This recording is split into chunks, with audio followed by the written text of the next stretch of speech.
Hello everyone. आज अपना guest है mister Prateek from Bihar. He is been into corporate for many years and अभी UPSC field में है एंड इसके पब्लिक सर्विसेज के तरफ बहुत ज़्यादा एक्सपर्टाइज है। Let's have some insights regarding many other things. ठीक है, तो भाई मिस्टर प्रतीक, कैसे हो? क्या कर रहे हो? Hi bro. Hi hello. हरित। मैं हेलो हेलो। बढ़िया हूँ, आप बताओ आप कैसे हो। मैं ठीक हूँ भाई। अपना बताओ इंट्रोडक्शन, जिन लोगों को आप नहीं जानते हो एंड आपको भी जिन लोगों नहीं जानते हैं, introduce yourself. So hi everyone, my name is Pratik and I come from Patna, Bihar, and I was born there, but stayed in Patna till my 12th. उसके बाद I studied in Radiant International School, and after that I went to Christ University to pursue my dream of journalism. There I did graduation in journalism, psychology, and English. And then after I switched to corporate jobs for 2 years.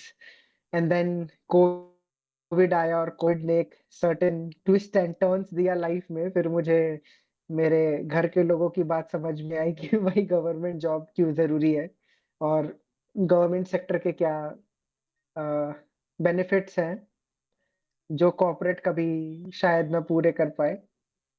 Then I started preparing for UPSC, and that's when I and Harit we met at a coaching institute of UPSC in Delhi. Yeah, then since then we are friends and we have been together. अभी कुछ दिन पहले, in fact, in my current office, Harit even came to visit me. That's a UPSC IS coaching institute. As you're from Bihar, let me know something about Bihar. Yes, bro. Why Bihar? What do you like in Bihar? Bihar is my motherland. There is nothing that I should not like about you. तेरे को कोई ऐसा पूछेगा कि why do you like your home? It is not a question to be asked, I think. It is emotions, it's everything. It is where you belong. It is where your heritage are. It is where your roots belong to, right? So what is Bihar according to you? According to me, Bihar cannot be summarized or cannot be expressed in a word or a sentence. It is Hmm. way too much. It can be whole of a Mahabharata, whole of a Gita text, which can be written and expressed on Bihar as a land, right from ancient to till date, right now where we are sitting. If we go to Hmm. ancient, the whole polity of ancient India revolves around Patliputra. I belong to a district which is called Vaishali. So Vaishali is considered to be the first republic of the world, जहाँ पे पहली बार Republic जैसी चीजें दिखाई दी, जहाँ पे लोगों के कंसेंट को वैल्यू किया गया, जो कि आज सीरियसली हम देख रहे हैं बहुत ही ज्यादा डीवैल्यूड है। तो वो सब है। Everything belongs to Bihar. If we trace one root, if we take one thing, and then if we trace the route where that thread is leading to, and you will see everything coming back from different spectrums, all coming back to that area of Bihar. Great. भाई ये ऐसा You talk Bihar. any field, you talk anything, you talk about any stream, Biharis are always there. भाई सही में मुझे ये जानना है कि बिहार के मिट्टी में ऐसा क्या है कि मतलब I mean her her field में ऐसा एक्सपर्टीज है। लाइक से it from ancient till modern time. देखो चंद्रगुप्त मौर्य भी वहीं से है, चाणक्य भी वहीं से है। ठीक है, ऐसे बहुत सारे लोग हैं। ठीक है, तो ऐसा आई मीन बुद्धा भी वहीं से है। I am sorry, not Buddha, Mahavir. Mahavir भी वहीं से है। गुरु गोविंद सिंह भी वहीं से है। बुद्ध को और ज्ञान वहीं मिला बिहार आके। हाँ, हम्म। हाँ, मिस्टर उस्ताद बिस्मिल्लाह खान, भाई उसका क्या लेगेसी है। एंड वो शहनाई को लोकल लेवल से ग्लोबल कॉन्सर्ट तक का लेके गया है एंड भारत रत्न अवार्डी भी है। तो ऐसा क्या है बिहार की मिट्टी में? कुछ ऐसा यूनिक चीजें हैं कि See, the it's not, बिल्कुल बिल्कुल, the thing which is common in Bihar is common in the DNA of India also, which is the dedication to hard work. Number one, dedication to hard work. जैसे बिहारी है वैसे ही हमारा all over India है भाई, सब लोग वैसे ही है, we are all same up of the same motherland. तो जैसा है, नंबर वन चीज पे मैं रखूंगा वो है डेडिकेशन टू हार्ड वर्क, और नंबर टू पे मैं रखूंगा वो है एम्बिशियस नेचर। जहां पे हम हैं वहां से ऊपर उठने की आकांक्षा। Because if you see that currently, if you name any of the people who are ruling any of the industry, any of the sector, if you see there are Biharis, it is because we all are ambitious people. We want to aspire more, we want to get to the extent of that, वो social hierarchy होता है ना, तो social hierarchy के top पे everyone aspires to be. That is common in Bihar and that is common in DNA. That is why you see Patliputra coming up. When Chandragupta Maurya was making his kingdom, many never thought it could be an all India kind of empire where you can have control from Kabul till Chittagong here in Bangladesh. So it's all about being ambitious in life, and it's all about dedicating yourself towards that hard work, which will make you ambitious in life. Great भाई, wonderful. Equally अच्छी चीजें तो बहुत अच्छे हैं, पर ऐसे बहुत सारे वियर्डेस्ट चीजें भी हुई है। एंड वियर्डेस्ट चीजें भी, मैं ऐसा नहीं बोल रहा हूँ कि बस बिहार में हुई है। And good things and bad things are there everywhere, but Yeah. Bihar stands apart. है ऐसा कुछ? Yeah, Bihar stands apart because if we see कि जो भी चीज इंडिया के लेवल पे हो रहा है, जितनी भी चीजों को हम देख सकते हैं इंडिया के लेवल पे होते हुए, वो बिहार के कॉन्टेक्स्ट पे जब हम मेजर करते हैं वो एम्पलीफाई हो जाता है, वो बहुत ज्यादा बढ़ जाता है। For example, we talk about Indians being diasporic, कि Indians, we talk about brain drain, right, in context of India, but if we see in the context of Bihar, the brain drain become highest in all the states. जितने भी potential Bihari हैं जो बिहार में रह के काम कर सकते थे, बिहार के और अच्छा कर सकते थे, या बिहार में और अपॉर्चुनिटीज ला सकते थे, वही सारे लोग बिहार से बाहर जाके ऑल ओवर इंडिया काम कर रहे हैं। You talk about the migration of labours, you will see highest in Bihar, right. If you talk about ये ग्रोथ रेट, ठीक है, कि इंडिया का ग्रोथ रेट इतना है, but when we compare that growth rate of Bihar, it magnifies to 10%। क्यों? क्योंकि आप समझो कहीं पे अभी डेवलपमेंट उतना नहीं हुआ, वहां पे आप थोड़ा सा भी डेवलपमेंट करोगे ना तो वो परसेंटेज टर्म में बहुत ज्यादा दिखेगा आपको, राइट। तो if you talk about anything which, if you see for example, if you see maternity mortality rate, if you will see child infant mortality rate, if you will see, if you see in India, वो ratio जो होगा उससे बढ़ जाएगा बिहार आके। आप हम्म। समझ रहे हो? हम्म। तो इसका इसका जो स्पेसिफिक रीजन है वो ये है कि we are always Bihar is always in statistical data, it is at the last. क्यों? क्योंकि वहां की चीजें मैग्नीफाई हो जाती हैं। The hmm. Amount of revenue which a state can deliver and the amount of hard working individuals the state has, it is not being utilized in Bihar. नहीं, मतलब क्या, what is making them to not utilise it in Bihar? Lack of opportunities, lack of political awareness, lack of whatever things we can count on which we have studied in our UPSC preparation, जो भी हमने चीजें पढ़ी हैं, हम्म। मतलब उसको सीधे सीधे शब्दों में रखे तो यही है, लैक ऑफ अवेयरनेस है हर चीजों के लिए। हम्म। एक और चीज मैंने बहुत ज्यादा ऑब्जर्व किया है कि वहां पे क्राइम को बहुत ज्यादा ग्लोरीफाई करते हैं। जैसे I give you an example, हर शादियों में पटाखे जलती है, पर बताओ शादी में अपने बिहार के इसमें बिना बंदूक के कोई शादी होता ही नहीं है, I think. What do you से? नहीं, ऐसी बात नहीं है कि बिना बंदूक के कोई शादी नहीं होता। वी आर नहीं नॉट ऐसा। हम्बल ऑफ MP कि हाँ। जैसे हम्म। मेरे घर की जितनी भी शादियां हुई हैं, मेरे घर में कोई गन कल्चर नहीं है। तो हम्म। कुछ चीजें जो है वो मीडिया द्वारा प्रोपेगेटेड भी हैं, through hmm. Films, through television, through stories, narratives. That is there, that can not be denied, because that is what media is showing to people and that is what people make the image of Bihar. Hmm. Everything is not that. Hmm. 10% होगा, obviously 10-20%, 10%, 12% वैसा है culture, लेकिन पूरा उसको frame कर देना कि ऐसा ही है, ये एक गलत बात है मेरे ख्याल से। और एक भी है, मतलब जितना बड़ा क्राइम उतना बड़ा नाम, इन्फ्लुएंस भी उतना बड़ा। हाँ, अब आज। देख, अब ये देख, अब मैं तुम्हें बताता हूँ।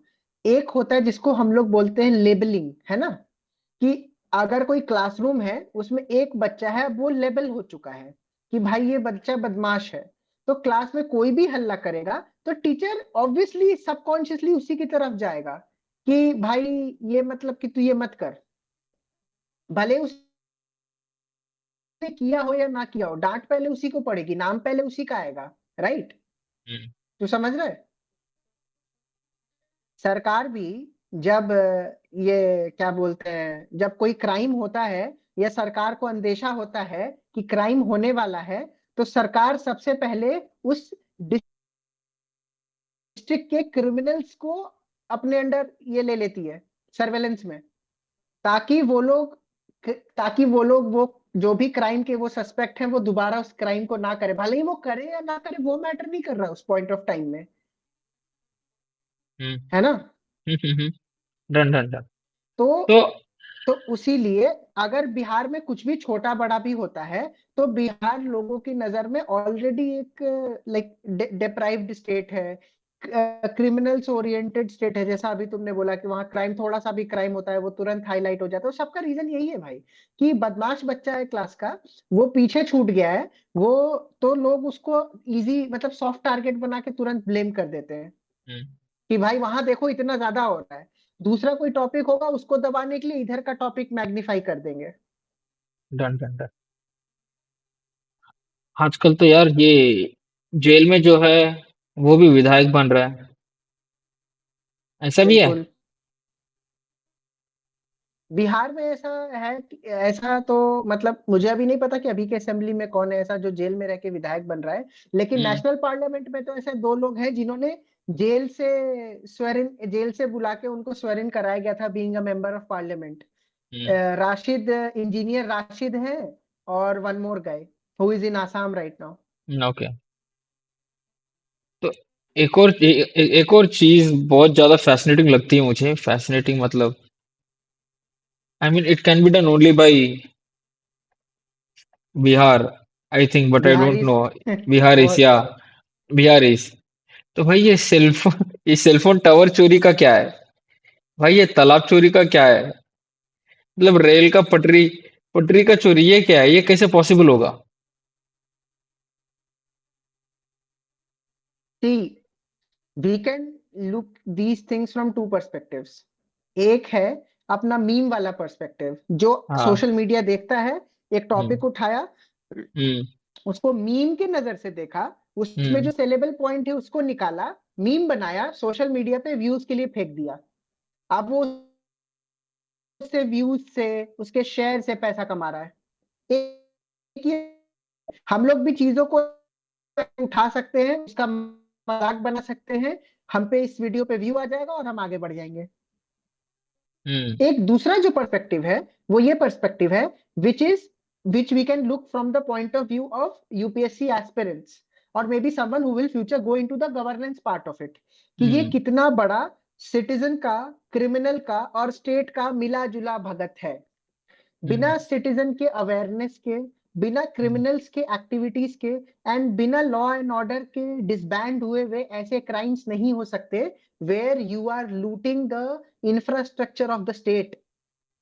रेलवे प्रॉपर्टी स्टेट की है भाई, पॉन्ड प्रॉपर्टी स्टेट की थी जिसको गायब कर दिया गया रातों रात, हम्म। और जिसने गायब किया वो भी स्टेट का ही कॉन्ट्रैक्टर है, बालू माफिया है, he is a hmm. Contractor of the state.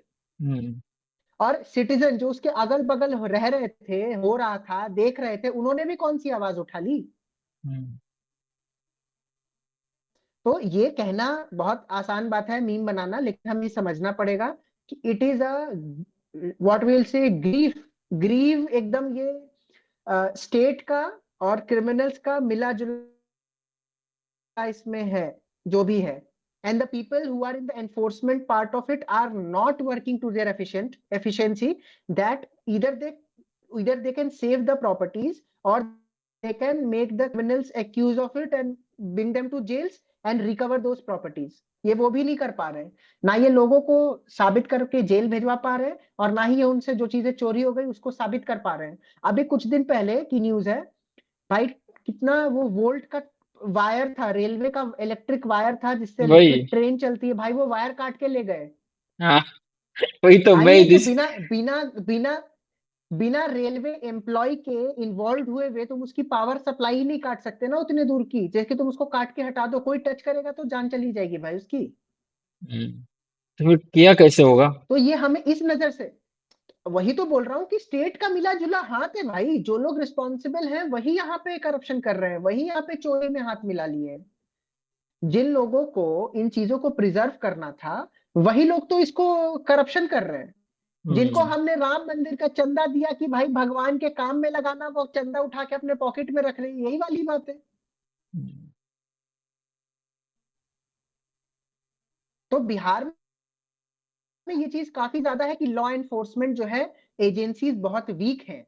जो स्टेट के एम्प्लॉयज हैं वो हाईली इमोरल एंड इनएथिकल हैं। वो हम्म। अपना पर्सनल मोटिव, पर्सनल प्रॉफिट देख रहे हैं। वो स्टेट के रेगुलेटर की तरह खुद को शायद उनको इस बात की वैल्यू भी नहीं है कि उनके पोजीशन की वैल्यू क्या है।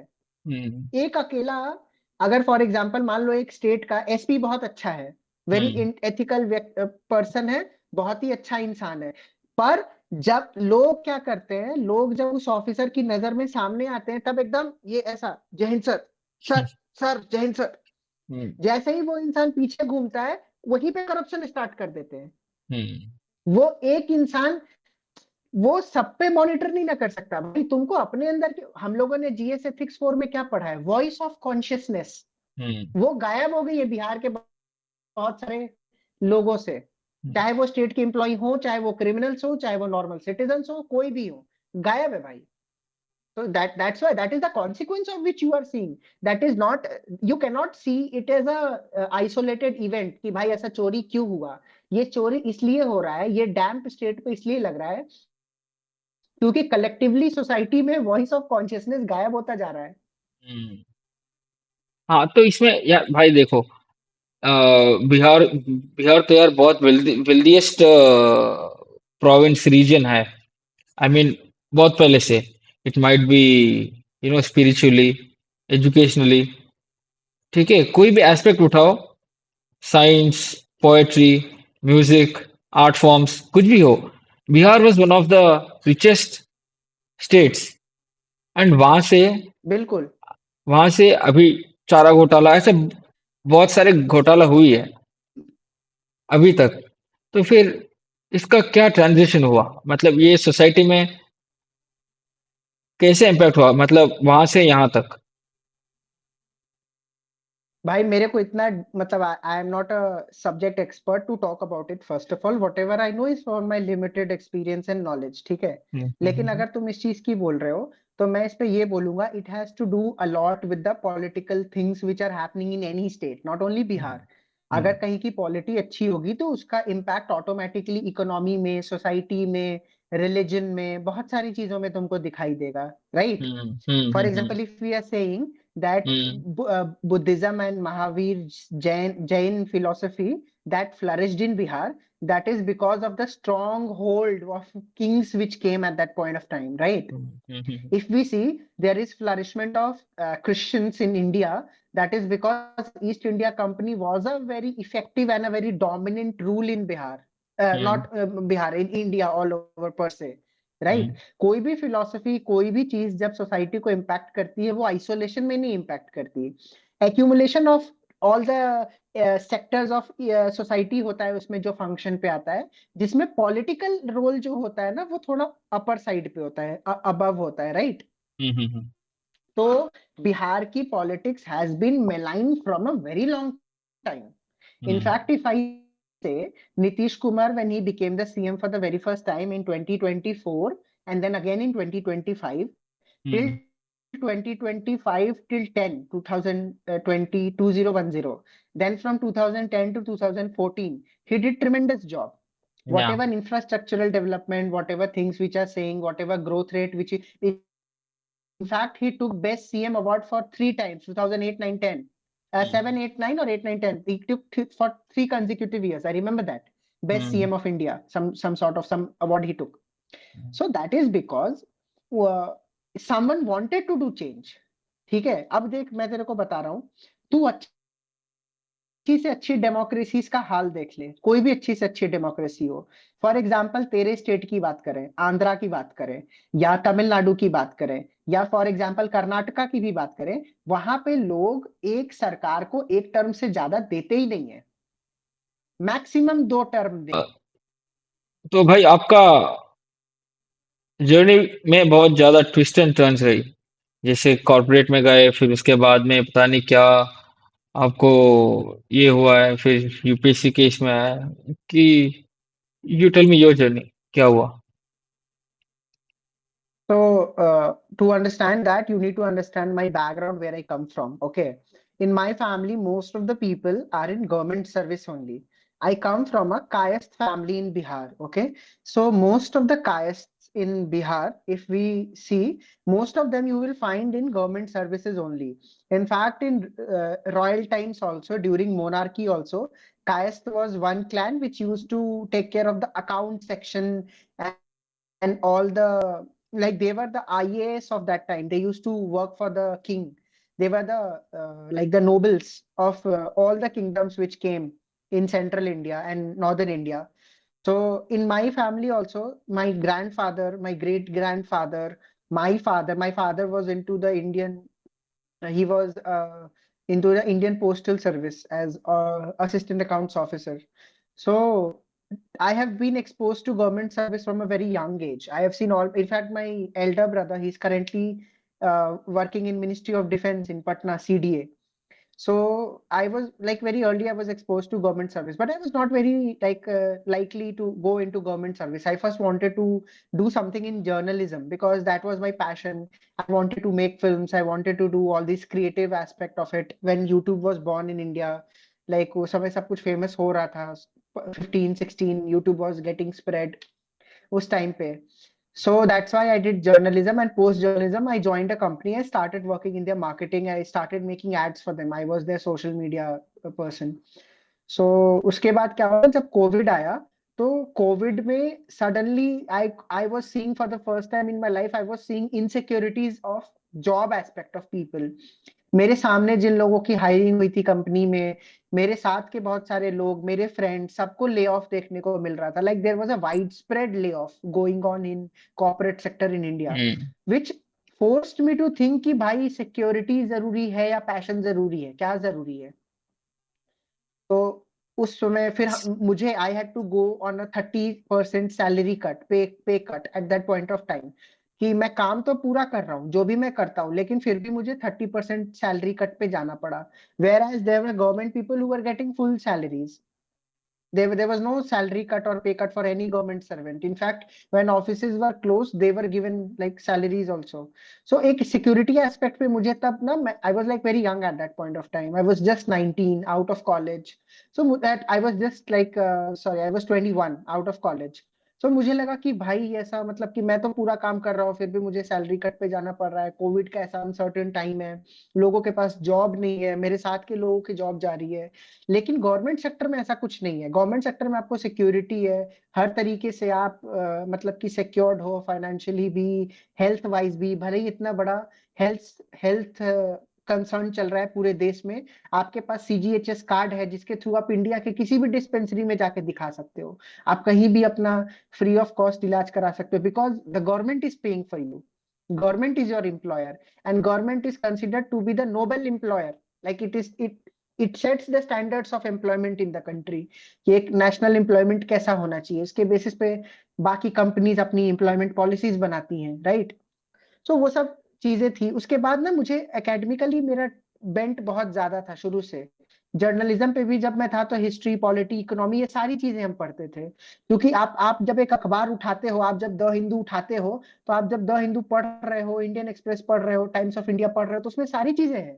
उसमें आपको पॉलिटी भी मिलेगा, इकोनॉमी भी मिलेगा, बिजनेस न्यूज भी मिलेगा, स्पोर्ट्स भी मिलेगा, फैशन न्यूज भी मिलेगा, एंटरटेनमेंट न्यूज, सारी चीजें हैं। तो समाज का कहीं ना कहीं एक वो रिफ्लेक्शन सही में है newspaper. So while studying for journalism, I was already exposed to all these things. It was just a matter of time when I molded myself towards UPSC preparation. Knowledge थी, इंटेलेक्ट था, बस उसको ना UPSC frame of mind में मुझे मोड़ना पड़ा. बाकी everything that since then the journey has been like smooth only. कि ट्रांजिशन के बाद मुझे कोई दिक्कत नहीं हुई है सच एकेडमिक्स में. तो प्रिपरेशन कहाँ से करी? घर से या फिर प्रिपरेशन दिल्ली मैंने आया था? एक नहीं, पहले तो मैंने इनिशियली घर से ही करा था. मैंने कोचिंग हम्म। इंस्टीट्यूट ज्वाइन किया था जहां आप मेरे हम्म। क्लासमेट थे. मैंने उस हम्म। कोचिंग का ऑनलाइन बैच ज्वाइन किया था हम्म। और उसके बाद वहीं से प्रिपरेशन स्टार्ट करी थी. उसके पहले मैंने बस एनसीईआरटीज वगैरह पढ़ी थी. और क्योंकि मैं 5-6 साल से रेगुलरली द हिंदू पढ़ रहा हूँ, no. Coming from a journalism background, तो हिंदू पढ़ना मेरे लिए कोई कठिन काम नहीं था. It was like very normal to me because मैंने कॉलेज में 3 साल उसके बाद भी मैं हिंदू पढ़ता था on and off. Not for UPSC, but just for awareness. Old Rajendra Nagar को द गेटवे टू द लवासना ऐसा भी बोला जाता है.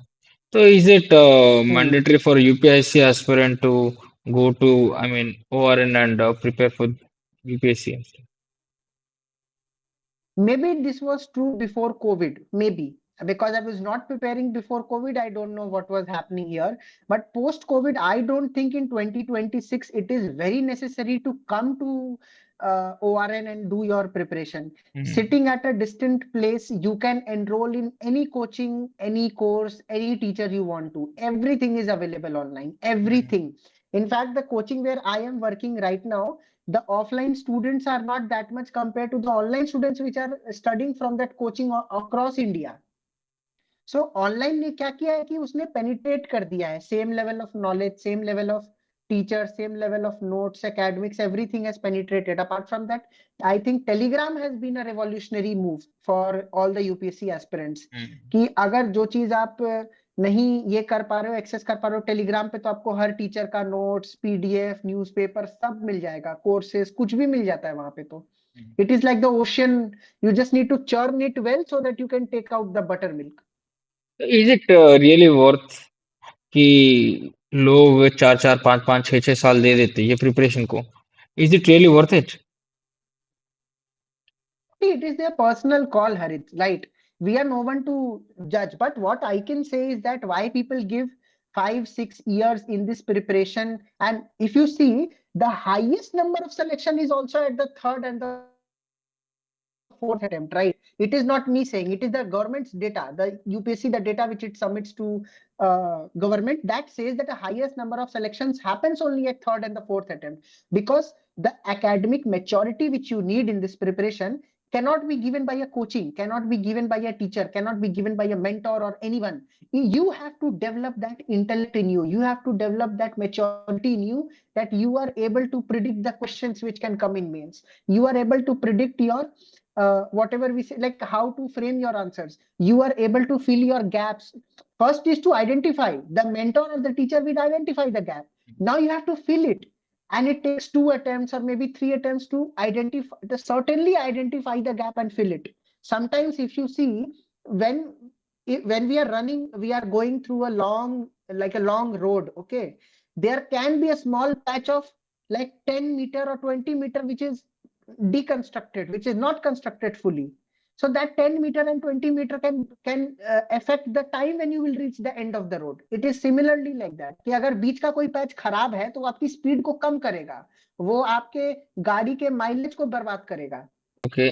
बट नहीं, इमोशनली वो इतना स्टेबल कैसे रह पाएगा कि, आई मीन, रिजल्ट का तो कंप्लीट अनसर्टेनिटी है. अगर होगा तो होगा, नहीं होगा तो नहीं भी हो सकता है. तो अगर उस स्टेट में माइंडसेट कैसे रखना है? मतलब it's not so easy as we talk it right now, but for the, I mean, to many of the aspirants, ठीक है, holding till fourth, fifth, sixth attempt, it's not so easy. If I am not wrong, you are also 4+ attempts right now hmm. when we are having this conversation. Hmm. I am also 3+ attempts, right? Hmm. So the one thing which is a driving factor for both of us in this journey is hope. Number one, we have hope, not only with the from the institution but from ourselves, that one day we can get this job, one day we deserve to clear this job, we can do the hard work which is required. तो self belief और hope, ये दो चीज है emotional aspect पे जो आपको हमेशा हाइटेंड रखना पड़ेगा, जो आपको हमेशा ऊपर रखना पड़ेगा। मोटिवेशन मोटिवेशन वहां लेके नहीं जा सकता आपको इतनी लंबी दौड़ में, वो सेल्फ बिलीफ और होप लेके जा सकता है। मेरी one of the favourite films है जिसका नाम है शॉशैंक रिडेम्पशन। शॉशैंक रिडेम्पशन में यही एक डायलॉग आता है कि hope is one of the best things in this universe. आप समझ रहे हैं, होप बहुत जरूरी है। You need to be hopeful, you need to be hmm positive, you need to be self motivated, you need to, because कल को क्या चैलेंज है, आपका ये एग्जाम ना निकले, चलिए मान लिया आपने एग्जाम को छोड़ दिया, आप एग्जाम के साइकिल से बाहर चले गए, ठीक है, क्या आप डिमोटिवेट हो जाइएगा लाइफ में? क्या आपको वहां सेल्फ मोटिवेशन की जरूरत नहीं पड़ेगी? क्या वहां आपको डिसिप्लिन होने की जरूरत नहीं पड़ेगी? आज मैं एक इंस्टीट्यूशन में काम करता हूं, उसने मुझे एक टाइम दे रखा है कि भाई आपको आके यहाँ इतने बजे पंच करना है, ठीक है। जस्ट बिकॉज मेरी एक्सटर्नल अकाउंटेबिलिटी सेट हो गई तो मैं जाके सुबह 10 बजे पंच कर दे रहा हूं, और मैं एक फुल टाइम एम्प्लॉय हूं तो मैं 12 बजे दिन तक सोता रहूं। It's all about self discipline, it's all about self motivation, it is all about how long आप इस गेम को कितने दिन तक खींचना चाहते हो boss, that it's all about that. पहली चीज तो यही है कि आपको ये मेच्योरिटी ही थर्ड और फोर्थ अटेम्प्ट में आती है हम्म यूपीएससी के डेटा के अनुसार, हम्म कि कैसे क्लियर होगा। Number one. नंबर टू, आपको पता है कि आप, मैंने बताया ना कि एक समाज एक सोशल हायरार्की है, इस हायरार्की में आप कहाँ बैठना डिजर्व करते हो वो आप खुद जानते हो अपने बारे में। हम्म कोई दूसरा तीसरा मम्मी पापा टीचर भैया मौसी चाचा आके नहीं बता सकते कि आप इस सोसाइटी में कहाँ बैठोगे। मेरे ऑफिस में ऐसे भी लोग काम करते हैं जिनकी 15,000 सैलरी होगी, और मेरे ऑफिस में ऐसे भी लोग काम करते हैं जिनकी 1.5 करोड़ सैलरी है। Same is in society. Everyone knows what they deserve. Hmm And who knows what they deserve is that knowledge, is that awareness which pushes them for hard work, which pushes them कि भाई तू तो ये deserve करता है life में, तू वहां पहुंच। हम्म हाँ, मैं मानता हूं कि ये जर्नी एकदम स्मूथ बेड ऑफ रोजेज नहीं है, किसी दिन उतार आएगा, किसी दिन चढ़ाव आएगा, कुछ आप चीजें जीतिएगा, कुछ आप चीजें हारिएगा। लेकिन हार भी गए तो क्या हारे भाई? 26 का अटेम्प्ट जिन्होंने दिया, जिनका नहीं निकला, what did they lose? Nothing, just an attempt. Determination with in their heart कि regardless of this failure, regardless of this magnitude of loss which we have suffered in this exam, I will still prepare. I will still come up. I will still start my mains preparation after July. I will still get disciplined. By December, I have to complete my mains. क्योंकि भाई prelims कब निकलेगा नहीं निकलेगा आप नहीं जानते। जिस भी अटेम्प्ट में प्रीलिम्स निकले, you have to be mains ready, क्योंकि 2 महीने में मेंस की तैयारी नहीं होती। इसके बारे में जानना था, मेंटल हेल्थ के बारे में। बहुत ज्यादा ऐसा स्ट्रेस होता है एस्पिरेंट के लाइफ में, पढ़ाई का पढ़ाई का स्ट्रेस, टाइम टेबल का, सिलेबस कंप्लीशन का, डेली टारगेट्स फिनिश नहीं करने का, ऐसे बहुत सारे प्रॉब्लम्स हो गए। ये पढ़ाई का प्रॉब्लम है। बाकी गर्लफ्रेंड बॉयफ्रेंड का भी हो सकता है, फाइनेंशियल इश्यूज भी हो सकता है, ठीक है। एंड मम्मी सोसाइटल पापा का हेल्थ का। सोसाइटल का, ऐसे बहुत सारे स्ट्रेसेस के इससे गुजरते हैं एक एस्पिरेंट। तो फिर उनको डील कैसे करना है, या फिर डील कर भी सकता है या नहीं कर सकता है। एंजाइटी, ऐसे बहुत भाई सारे एक तो इश्यूज फेस करते हैं।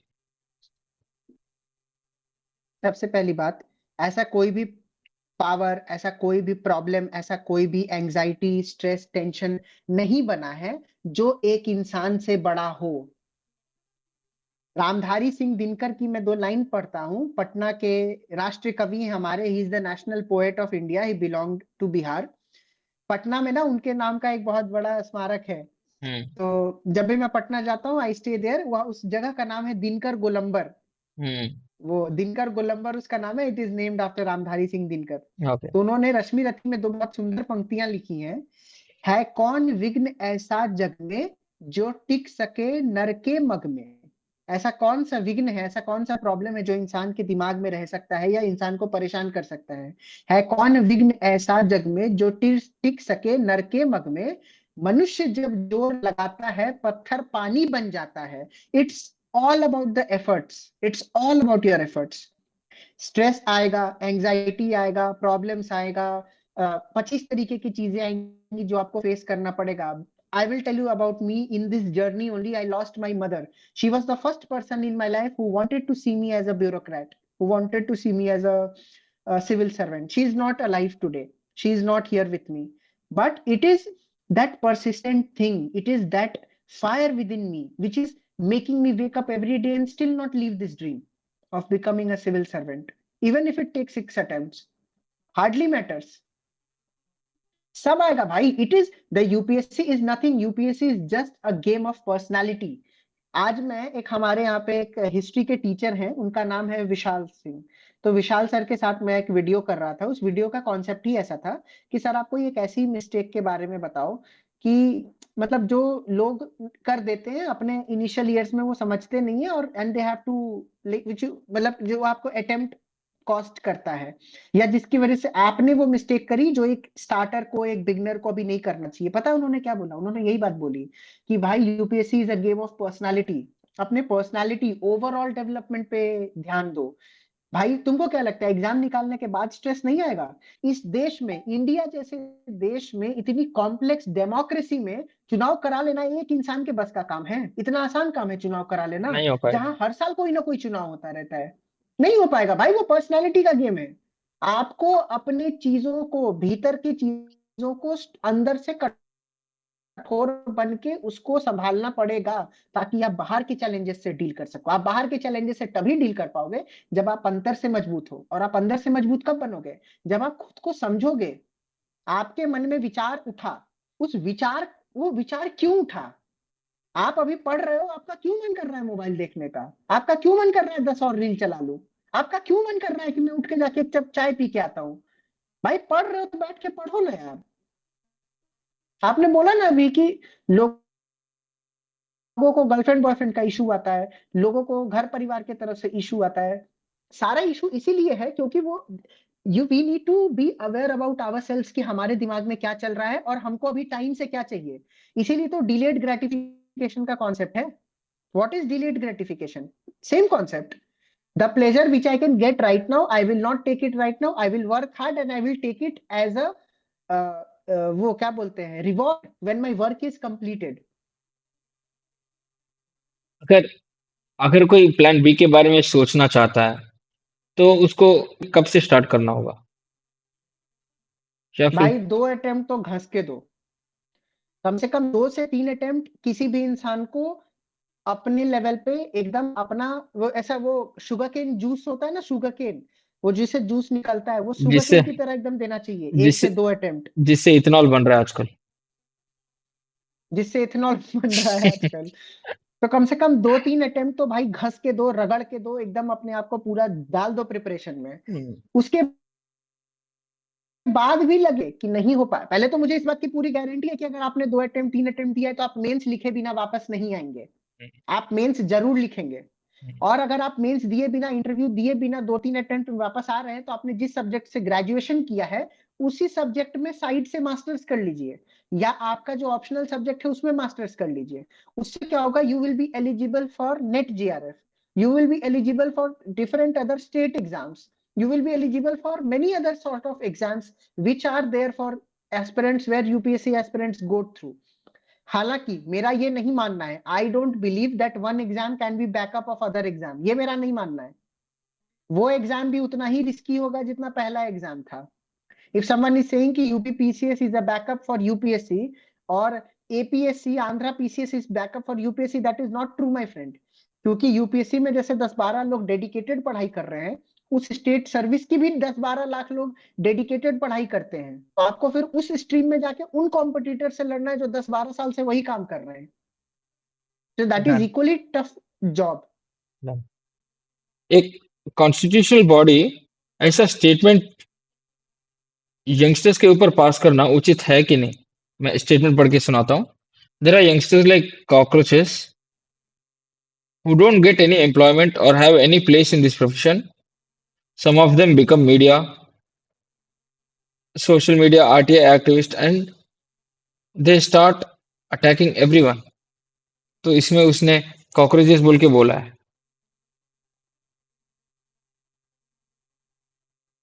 तो मतलब इसमें, सर मुझे ऐसा हाँ, तो इसमें ये यही बोल रहा हूँ मैं कि कोई एक सीजीआई, एक तो जॉब अपॉर्चुनिटीज गवर्नमेंट प्रोवाइड नहीं कर रही है, एंड ऊपर से वही एक डेमोक्रेसी का एक ऑर्गन यंगस्टर्स को ऐसा बोलना, ये देश के हित में उचित है कि नहीं? तो मुझे ऐसा लगता है भाई कि ये जो सबसे पहली बात है कि इन्होंने जो ये बात बोली है, ये उन लोगों के लिए बोली थी जो सोशल मीडिया पे आके सिर्फ लोगों को डिफेम करते हैं और हल्ला करते हैं। पहली बात, ये उन्होंने उनको कॉकरोचेस बोला था। तो उनका जो स्टेटमेंट है वो मिस इंटरप्रेट कर लिया गया as cockroaches equals to unemployed youth, ये ऐसा जोड़ के देखा जाने लगा, जिसकी वजह से ये सारा चीज हुआ। ठीक है, पहली बात। दूसरी बात, इसके बाद जब सीजीआई को लगा कि उनकी बातों को मिस इंटरप्रेट किया गया, उन्होंने आके सॉरी भी बोला। उन्होंने अपना एक वो भी रिलीज किया था, एक प्रेस रिलीज दिया था, जहां पे उन्होंने क्लेरिफाई की इस चीज को कि मैंने किस चीज को बोला था और ये किस तरीके से मिस इंटरप्रेट होके इसका कोई कैसे फायदा उठा रहा है। ठीक है। अब आपने भी मॉडर्न इंडिया पढ़ा है, मैंने भी मॉडर्न इंडिया पढ़ा है। तो मॉडर्न इंडिया में भी क्या हो रहा था ना कि the janata was very pressurised because of the colonial rule. तो क्या हो रहा था कि लोगों के अंदर प्रेशर बिल्टअप हो रहा था, और ये प्रेशर जो बिल्ट हो रहा है, इसको कहीं रिलीज चाहिए, नहीं तो प्रेशर फट जाएगा ना भाई। हम्म। वॉल्केनिक इरप्शन भी तो तभी होता है ना, जब बहुत सारा प्रेशर एक्यूमुलेट हो जाता है, then it bursts out. That's how the volcano, the lava that comes, mantle plume, all these things happen and the lava comes out, right? हम्म। तो यहाँ भी यही हो रहा है। हमारे सामने अभी देश में बहुत सारी चैलेंजेस आए, बहुत सारी। नीट का पेपर लीक हुआ, एक और एग्जाम था उसका पेपर कैंसिल हुआ, बीपीएससी का पेपर कैंसिल हुआ था, यूपीएससी में इतने सारे प्रॉब्लम्स आए, उसके वजह से लड़के प्रोटेस्ट कर रहे थे। इसके अलावा और भी बहुत सारे इश्यूज एंड चैलेंजेस लोगों को फेस करना पड़ रहा है on a day to day basis, right. Unemployment सबसे बड़ा चैलेंज देश के सामने 2019 से बना हुआ है, राइट आफ्टर कोविड 2019 से unemployment and slow grow rate was a problem for this economy. उसके बाद इतने सारे स्कीम्स चल रहे हैं जो ओरिजिनल बेनिफिशियरी उन तक नहीं पहुंच पा रहे, रादर देन करप्शन के through and different other mediums के थ्रू ये कहीं कहीं पेनिट्रेट हो रहा है। सोशल मीडिया की वजह से लोगों के अंदर हाइपर अवेयरनेस आ गई है। अब हम्म। लोग बहुत ज्यादा अवेयर थे, बहुत ज्यादा अवेयरनेस है लोगों में कि देश में क्या क्या चीजें घट रही हैं हमारे सामने। आप अब बहुत सारे लोग डिफेम करते हैं कि भाई इस देश का मीडिया बिका हुआ है, इस देश का मीडिया कुछ नहीं दिखा रहा है, इस देश का मीडिया मतलब कि they are all doing just kind of yellow journalism और पेड जर्नलिज्म। लेकिन यहाँ पे जो समझने वाली चीज है, ऑल्टरनेट मीडिया खड़ा तो हुआ ना भाई। लल्लन टॉप जैसे चैनल्स खड़े हुए, न्यूज पिंच जैसे चैनल्स खड़े हुए, वायर खड़ा हुआ, उसके बाद क्विंट खड़ा हुआ, ये सब स्क्रॉलिंग एक आया है जो न्यूज का काम कर रहा है। इतने सारे चैनल्स है, पैरेलल स्ट्रीम्स ऑटोमेटिकली आ जाती हैं, जो हम्म। गैप क्रिएट हुआ उसको भरने के लिए ऑटोमेटिकली सिस्टम्स क्रिएट हो जाते हैं, राइट। हम्म। तो ये जो प्रेशर बिल्टअप हो रहा था, इस प्रेशर को एक रिलीज चाहिए था। तो दैट रिलीज का टिपिंग पॉइंट बिकेम कॉकरोच जनता पार्टी बाय इट्स एग्जिस्टेंस, जब एक आदमी ने, एक फॉर्मर सोशल मीडिया वर्कर ने एक ऐसा वेबसाइट बना के, एक ऐसा सोशल मीडिया अकाउंट बना के, उसको इन्होंने मुद्दे को, वो तो नहीं होता है कि there are a pile of crackers, अब तू एक क्रैकर में आग लगा देगा ना, वो पूरा पाइल जलना स्टार्ट हो जाएगा। हम्म। तो वही किया, चिंगारी में आग का घाम कर दिया इसने, और पीछे से ये हो गया, मतलब इतनी सारी चीजें हो गई, लोग इनका इस्तीफा मांगने लगे। इनका पूरा मुद्दा जो है वो भटक के एक इस्तीफे पे आके रुक गया। बेसिकली ये जो कॉकरोच जनता पार्टी है, इसका main intention of making this, I mean a party और अ बॉडी, इसको पार्टी तो नहीं बोल सकते क्योंकि कहीं पे कुछ ऐसा एग्जिस्टेंस ही नहीं है। कॉकरोच जनता पार्टी जैसा एक सिविल सोसाइटी ऑर्गेनाइजेशन इसीलिए बना क्योंकि सीजीआई ने वो स्टेटमेंट पास किया, इसीलिए नहीं। नीट का पेपर लीक, एंड फिर सीबीएसई का कंट्रोवर्सी जो हुआ है, ये सब तो बाद का immediate factors acted as the catalyst for the CJP party. Bro I think that ये सारी चीजें ना जनता के मन में बहुत सारा, जैसा मैंने भी बोला, बहुत सारा प्रेशर एक्यूमुलेटेड था पहले से, बहुत सारे डिसकंटेंट थे लोगों में सरकार को लेके। सीजेपी ने बस उसका उस मोमेंट को कैपिटलाइज कर लिया, एन मौके पे आ गए, और ये सारे चेन ऑफ इवेंट्स होते चले गए, और वो इन सब इवेंट्स में पेनिट्रेट करते चले गए, और इसको एक मुद्दा बना के वो राइज कर गए। बस यही हुआ है। प्रेशर माउंट हो रहा था, वो प्रेशर कहीं ना कहीं रिलीज होना था, वो प्रेशर सीजेपी के थ्रू रिलीज हो गया। और जब सोनम वांगचू इससे आके जुड़ गए, तो इस प्रेशर को और क्रेडिबिलिटी मिल गई, हम्म। हम्म। सीजेपी को और क्रेडिबिलिटी मिल गई कि भाई अब now we have someone who is of a renowned value who stands with us. Hmm. In fact जब ये पूछा गया, I saw that interview of Saurabh Dwivedi, जो इंडियन एक्सप्रेस हिंदी में है, हाँ, हाँ, हाँ। उन्होंने ये सवाल पूछा कि एक मिनिस्टर के रिजाइन करने से क्या फर्क पड़ेगा सर। तो उन्होंने यही बोला कि एक मिनिस्टर की रिजाइन भले ही एक छोटी घटना हो, लेकिन उससे अकाउंटेबिलिटी तय होने की श्रृंखला शुरू होगी। The series of accountability will start at least, the government will start answering people, the government will be held accountable for things. नहीं, आपको क्या लगता है कि सीजेपी पार्टी जो है उसको फंडिंग कहाँ से मिल रही होगी? इसका प्रोटेस्ट कब से चालू चालू है? मतलब अभिजीत ने फॉरेन से जब से आया तब से इनका कंटिन्यूअस प्रोटेस्ट चलता ही रहा। It is a very continuous, I mean on a daily basis, all over India में बहुत सारे ऐसी सिटीज में गए एंड प्रोटेस्ट ये सब किया है। एंड अभी भी 20 डेज तक का ये प्रोटेस्ट चल रहा है, इसका खाना, इसका ये सब। तो ऐसे बहुत सारे इनविजिबल एक्सपेंसेस भी होता है। तो इन सबको सस्टेन करने के लिए इनको फंडिंग कैसे मिल रहा होगा? I am not aware about that. I'm very sorry. See, there are few analysts who say that there are some groups and organizations who work through CJP ताकि नेपाल एंड बांग्लादेश का सिचुएशंस इंडिया में भी arise हो। ऐसा situation India में हो सकता है क्या? देख, इसको तो डिनाई नहीं किया जा सकता दैट एशिया को डिस्टेबलाइज करने की कोशिश जो डीप स्टेट है, यूएसए में एक डीप स्टेट है, वो ये सब कोशिश करते रहते हैं। अब तू नेपाल का सिचुएशन देख ले, श्रीलंका का सिचुएशन देख ले, बांग्लादेश का सिचुएशन देख ले, to some extent Myanmar also, it started in 2021, I remember. तो ये एशिया जो है अभी डिस्टेबल है, ठीक है, इसमें कोई दो राय नहीं है। और ऐसी घटनाएं जो अभी सीजेपी जैसी जो घटनाएं हैं, ये सारा स्टार्ट सोशल मीडिया से ही होता है। नेपाल वाला भी सोशल मीडिया से इवेंट स्टार्ट हुआ, बांग्लादेश वाला भी सोशल मीडिया से स्टार्ट हुआ, श्रीलंका वाला तो सोशल मीडिया से स्टार्ट हुआ ही था। हमारे बगल में बांग्ला पाकिस्तान है, पाकिस्तान की भले ही न्यूज़ें ज्यादा बाहर नहीं आती, लेकिन वहां भी एकदम खत्म है स्थिति, वहां भी ज्यादा कोई सोशल कैपिटल बचा नहीं है। The trust between the government and the citizens, it is on a very what fragile link अभी, ठीक है। हम्म। तो हम्म। हमारे यहाँ पे कम से कम इंस्टीट्यूशन हैं अभी, लोगों को हम्म। सरकार पे भरोसा है, सरकार से हम्म। इसलिए विनती की जा रही है, रिक्वेस्ट की जा रही है हम्म। कि एक ऐसे आदमी को अकाउंटेबल बनाइए और हटाइए, या उसको हम्म। खुद से छोड़ देना चाहिए पद। हम हम्म। एक ऐसे देश से आते हैं, हम एक ऐसे देश है हमारा, जहां पे आफ्टर 75+ ईयर हमारे यहाँ पे कोई भी कूप की कोशिश नहीं की गई हमारी मिलिट्री के द्वारा। हम्म। आप कोई भी देश उठा के देख लो, वहां की मिलिट्री ने मौका देखते ही यहाँ पे, क्यों?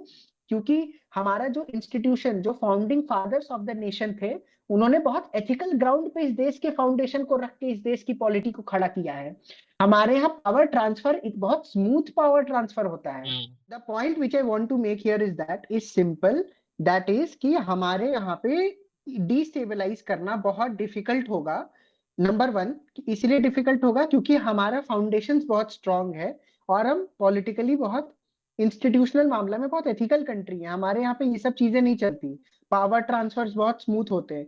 तीसरी चीज, अगर कोई डिस्टेबलाइज करना भी चाहेगा, इंडियन इंडिया के पास मिलिट्री के अलावा बहुत सारे फोर्सेस है। जब कहीं भी इमरजेंसी लगाई जाती है, we have MHA has 6 to 7 wings of non military forces hmm. Which are use to subdues that thing. और हम अपने लोगों को हमेशा वॉइस अप करने का मौका हमेशा देते हैं। इनफैक्ट 2019-20 में जब सीएए और एनआरसी का प्रोटेस्ट पूरे इंडिया में चल रहा था, ऐसा नहीं कि सिर्फ दिल्ली में चल रहा था, भले ही दिल्ली के शाहीन बाग से स्टार्ट हुआ था, but that protest went across India, तब भी हमारे स्टेट ने इसको बहुत अच्छे से हैंडल किया था। और अगर ऐसा कोई सिचुएशन आएगा भी, तो बहुत अच्छे से हैंडल करेगा। And we are, and our intelligence, our रॉ, our all these institutions are working efficiently day and night to make sure that such destabilization things don't happen in India. CJP का demands क्या है? And अभी CJP ने वो demands पे अभी भी टिकी हुई है, या फिर? बीजेपी का डिमांड तो भाई बहुत सारा है।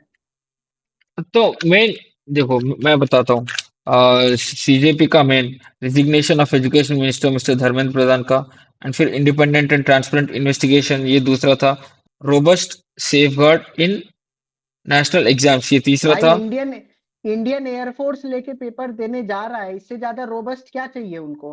तो इससे पहले नहीं हुआ करता ना, वो तो पेपर लीक तो के उन्हीं के बाद। वजह से तो हो रहा है।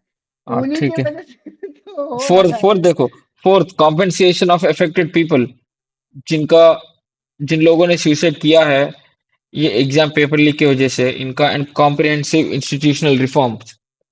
तो आपको क्या लगता है, इन पांच इनके मेजर डिमांड्स के ऊपर ये अभी भी बात कर रहा है? मुझे तो लग रहा है कि अभी पहले सोनम वांगचुक की जान बचाना ज्यादा जरूरत है, क्योंकि अब बहुत दिन हो चुका है। सरकार की तरफ से एक कॉन्वर्सेशन तो हो सकता था, ऐसा बात नहीं है कि we can leave someone dying and on the streets और ऑन द प्रोटेस्ट साइट। आप गवर्नमेंट ऑफ इंडिया हैं, इस देश का एक भी सिटीजन है, वो आपकी जिम्मेदारी है। For example, Andaman and Nicobar island में सिर्फ दो लोगों ने यूपीएससी का प्रीलिम्स दिया था, और उन दो लोगों के लिए यूपीएससी ने वहां एग्जाम सेंटर रख के वहां पे एग्जाम लिया है एक साल। I remember this news. So अगर हम्म। आपके लिए दो लोग भी इतनी इंपॉर्टेंट है कि आप वहां यूपीएससी का प्रीलिम्स का सेंटर बना सकते हैं, तो एक साइंटिस्ट की जान बचाने के लिए आप एक कॉन्वर्सेशन तो जरूर कर सकते हैं। हम्म। मेरा ये पॉइंट है कि सीजेपी पार्टी का platform is opening for everyone, कि कोई प्रोफेसर, कोई लर्न प्रोफेसर भी आके कुछ भी बोल के जा रही है, रिलीजन को रिलीजन को एजुकेशन के मुद्दे से जोड़ रहा है। एंड उसने, अभिजीत ने सीधा उसके ऑफिशियल ट्विटर हैंडल से बीजेपी को अनफॉलो करो। क्या है उनका इंटेंशंस? अगर उसको डिमांड करना है, अगर उसको बात करना है पेपर लीक के बारे में या फिर कुछ और चीजों के बारे में, तो ये क्या इंटेंशन है उसका, कि ये डेमोक्रेसी है, उसको आओ, everyone is invited for him to start a party, political party, and run for his elections, campaign for elections, and all these things. Bro, Abhijit Dipke का एग्जिस्टेंस ही सोशल मीडिया की वजह से है। तो वो तो सबसे पहले अपने एग्जिस्टेंस की चीजों पे ही बात करेगा ना, कि उसको अनफॉलो करो, उसको ये करो, उसके अकाउंट को टैग करके ये करो। इन सब चीजों से हम जो स्ट्रक्चरल चेंजेस लाना चाह रहे हैं, क्या वो आएंगे? क्या बीजेपी के फॉलोअर्स कम कर देने की वजह से एग्जाम स्ट्रक्चर में, पैटर्न में अकाउंटेबिलिटी सेट होगी? अगर होती है तो मैं तो बोलूंगा मैं भी एक अकाउंट बनाता हूं और आप भी एक अकाउंट बनाओ, और हम दोनों चल के सीजेपी को फॉलो करते हैं और बीजेपी को डिफेम करते हैं।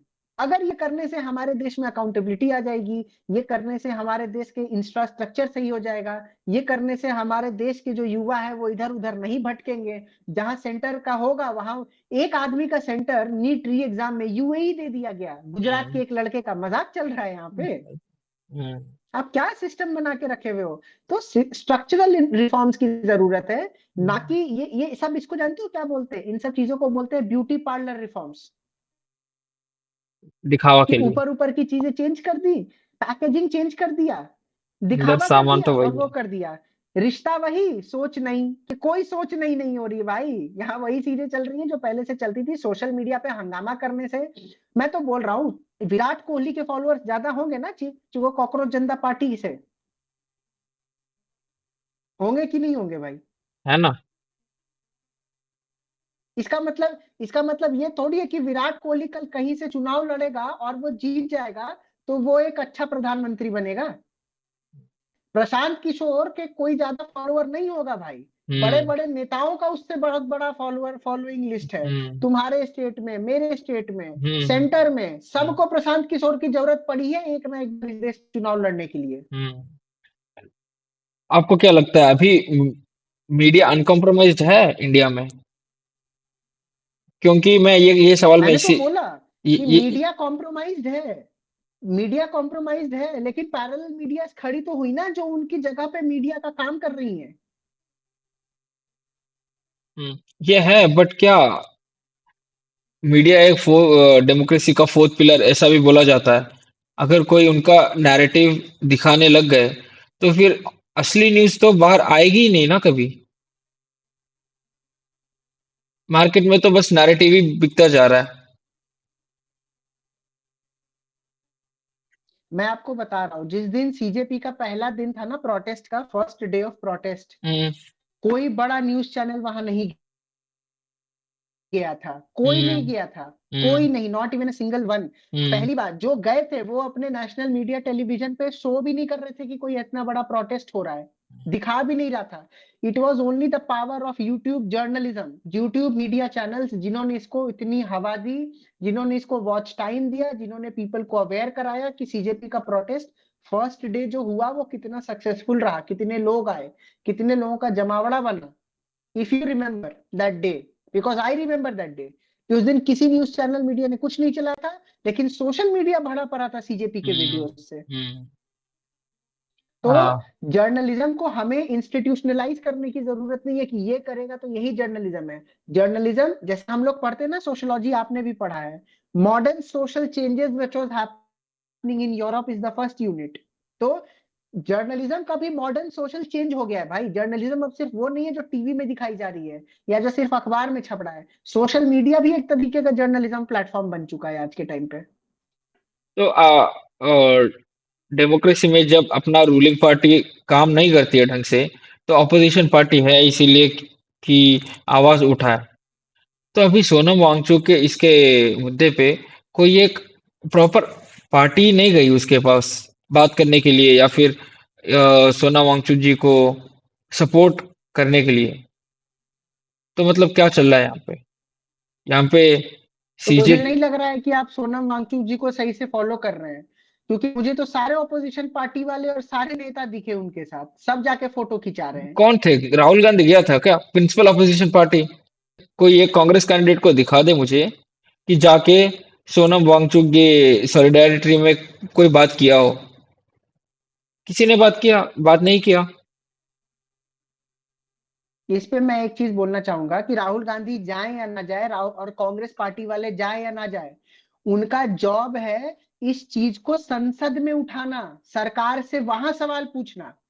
वो जाए या ना जाए, तो उन्होंने अपना काम अपने प्लेटफॉर्म से करना है। जब अभी मॉनसून सेशन शुरू होगा, उसी से पता चल जाएगा हमें कि सरकार की क्या मंशा है और ऑपोजिशन की क्या मंशा है। तो मतलब ओनली सांसद में ही बात करे, या पब्लिकली बाहर ऐसे जाके मिल नहीं सकते ये लोग? ठीक है, उनका काम वो है, वो भाई करेंगे। मुझे नहीं पता ना कि इनको कौन गाइड कर रहा है, आई डोंट नो ना, but I don't think that Rahul Gandhi will ever go. क्योंकि अगर राहुल गांधी गए और सोनम वांगचुक को कुछ भी हुआ, ये सीधा सीधा इनके ऊपर ही ब्लेम कर दिया जाएगा, इन राहुल गांधी के ऊपर, कि राहुल गांधी गए और ये प्रोटेस्ट में कुछ हुआ, और फिर इनकी, मतलब अगर इनको कुछ हो जाता है तो फिर ये राहुल गांधी के ऊपर ही ये लोग मर देगा। और अगर राहुल गांधी चले गए एक बार, तो भाजपा कभी नहीं, जो स्कोप भी है ना कॉन्वर्सेशन होने का और ये प्रोटेस्ट का खत्म होने का, वो भी खत्म हो जाएगा मुझे लगता है, अगर राहुल गांधी गए तो। ऐसा क्यों इसीलिए राहुल लगता है? गांधी नहीं जाएंगे ना कांग्रेस का कोई जाएगा। नहीं, एटलीस्ट कोई तो जाके बात कर सकते हैं ना, if not Rahul Gandhi, someone from Congress. There are so many other parties who have been from India Alliance there, bro. There are so many other parties. Samajwadi party के लोग गए, आम आदमी पार्टी के लोग गए, चंद्रशेखर गए, वो जो है, जो अंबेडकर पार्टी, वो इतने सारे लोग हैं जो आज आ रहे हैं, जो इंडिया अलायंस के लोग हैं। तो कहीं ना कहीं सॉलिडारिटी अलायंस वाले तो दिखा ही रहे हैं ना, लेकिन मेन इनका मुद्दा है संसद में उठाना, सरकार से वहां सवाल पूछना, ना कि रोडों पे सवाल पूछते चलना। हम्म। That is not the right place for a leader of opposition to stand and ask questions. I don't think so. हम्म। आज सही में मुझे बहुत ज्यादा खुशी हुआ, क्योंकि मेन स्ट्रीम मीडिया या फिर कन्वेंशनल न्यूज़पेपर्स में कहीं भी ऐसा प्रोटेस्ट के बारे में या फिर हंगर स्ट्राइक के बारे में कहीं भी ऐसा मेंशन ही नहीं है। बट आज अगर मेंशन किया भी होगा तो कोई 10th पेज में, कोई 8th पेज में एक छोटा सा इतना वो स्पेस दे देते। तो आज हिंदू में बहुत अच्छे से फ्रंट पेज में दिया है। And Anjali ji, wife of mister Sonam Wangchuk ji, तो आज उसने एक एडिटोरियल आर्टिकल लिखा है जिसमें उन्होंने she spoken her heart out, तो जिसमें अंजलि जी ने बहुत अच्छे अच्छे से रिफॉर्म सजेस्ट की है। एक 10 रिफॉर्म्स उसने सजेस्ट किया है जिंदगी के अभी इस पड़ाव पे। तुम अगर खुद को कुछ गाना डेडिकेट करना चाहते हो तो बताओ कि कौन सा गाना डेडिकेट करोगे। अभी इस पड़ाव पे अगर मैं जहाँ पे हूँ, तो अभी मैं एक रोल नहीं, बहुत सारे रोल्स को प्ले कर रहा हूँ। जैसे I am a UPSC aspirant also, I am working somewhere also, I am someone's son also, so I have a responsibility of a son. I have responsibilities of a brother. I have a responsibility to be a good citizen in this country. So there are too many roles which a man or a woman has to play. So one of my favorite films, which I think I can recall right now, is Rang De Basanti, which is very contemporary in current point of time in which we are living right now. In that film also they have shown huge discontent with the government, and currently also we are seeing a huge discontent with the government. And on social media at least it looks like the government is like someone who is not listening. The government has become deaf and dumb both, that they are not able to speak and they are not able to listen to the voices of the people who are which are rising. So in that film there is a song which says like Rubaru Rosh song goes like, अभी अभी हुआ यकीन कि आग है मुझ में कहीं, हुई सुबह मैं जल गया, सूरज को मैं निगल गया, रू रूबरू रोशनी, रूबरू रोशनी. So that song goes like that. बहुत बढ़िया गाया भाई।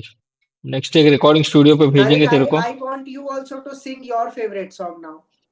आ थैंक यू।